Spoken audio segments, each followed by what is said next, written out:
आणि झारखंडमध्ये जे लाठीमार झालेला आहे त्याविरोधात एनडीएचे खासदारही आक्रमक झालेले आहेत। एनडीए खासदारांकडून देखील राहुल गांधींनी माफी मागावी अशी मागणी केली जाते। राहुल गांधी माफी मागो अशा प्रकारची जोरदार घोषणाबाजी सुरू आहे।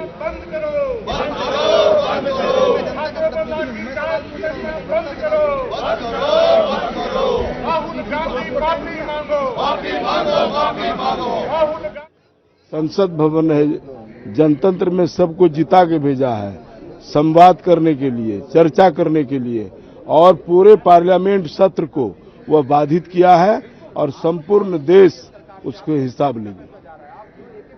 दूसरी तरफ झारखंड में छात्रों का प्रदर्शन लगातार जारी है, यह छात्रों की मांग नहीं मानी गई। यही तो दोहरी नीति है झारखंड में हो रहा है। आज पेपर लीक के मामले में राहुल गांधी कहाँ सोया है? क्या वहाँ छात्र नहीं है क्या?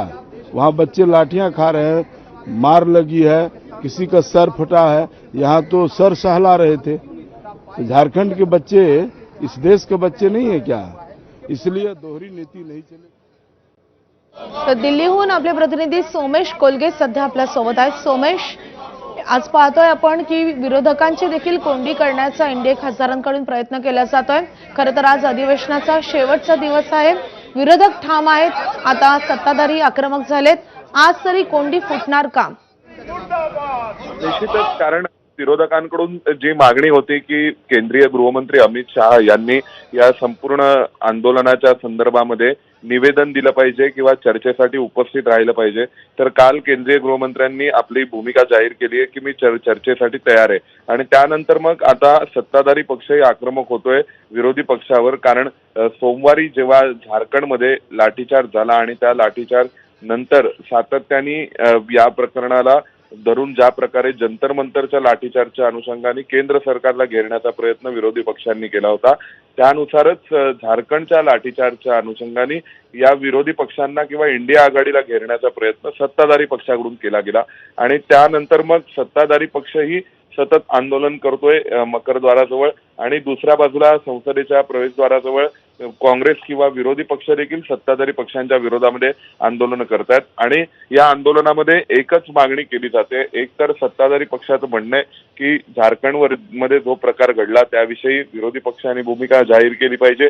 त्याशिवाय जे विरोधी पक्षांचं म्हणणं होतं सुरुवातीला की केंद्रीय गृहमंत्री अमित शाह यांनी चर्चेसाठी तयार राहिलं पाहिजे, त्यानुसार आता चर्चेसाठी केंद्रीय गृहमंत्री अमित शाह हे चर्चेसाठी तयार आहेत असं सांगण्यात आलं।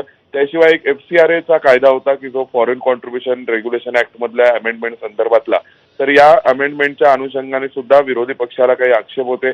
तर FCRA मधली जी सुधारणा आहे ती देखील सरकारने JPC म्हणजे जॉईंट पार्लमेंटरी कमिटीकडे पाठवण्याचा निर्णय घेतलेला आहे। तर त्यानंतर तरी आता चर्चा व्हायला काही हरकत नाही अशा स्वरूपाचा एक पवित्रा हा केंद्र सरकारचा दिसतोय, आणि सरकारने एक प्रकारे 4 पावलं मागे जाण्याचे करते हैं।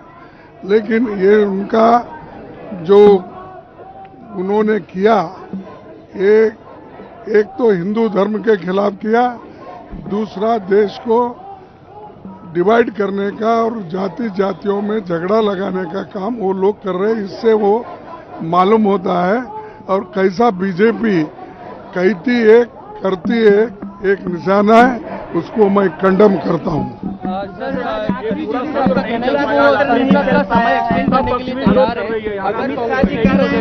अरे एक एक बोलो भाई।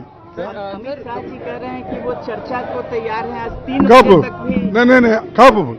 अब आज वंदे मातरम हो रहा है, जनगण मन हो रहा है आज। अरे 20 दिन क्या किए तुम? 19 दिन पार्लियामेंट चला, कम से कम 25-26 दिन आपके पास थे, तो आप उस वक्त आपको याद नहीं आया। ये तो मैं समझता हूँ ये लोगों को बताने के लिए उनका स्टेटमेंट है एक, और दूसरा ये अपने आप को मैं तैयार हूँ कोई नहीं आ रहा। कब तैयार होते हो? जब आपका एजेंडा कंप्लीट हो गया, आपका बिजनेस खत्म हो गया, आप उसमें कोई अब तक दूसरों को नहीं बोले तुम्हारे लिए एक्सटेंड करना, तुम तो 19 डेज वेस्ट करे और अब एक्सटेंड मांगते हो, ये शर्म की बात है।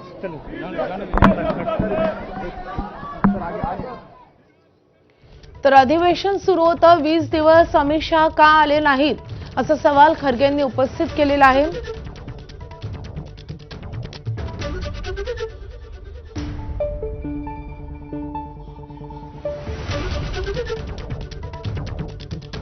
तर संसदेच्या परिसरात आजही घमासान पाहायला मिळत आहे. सत्ताधारी आणि विरोधी पक्षांचे खासदार आमने सामने आले.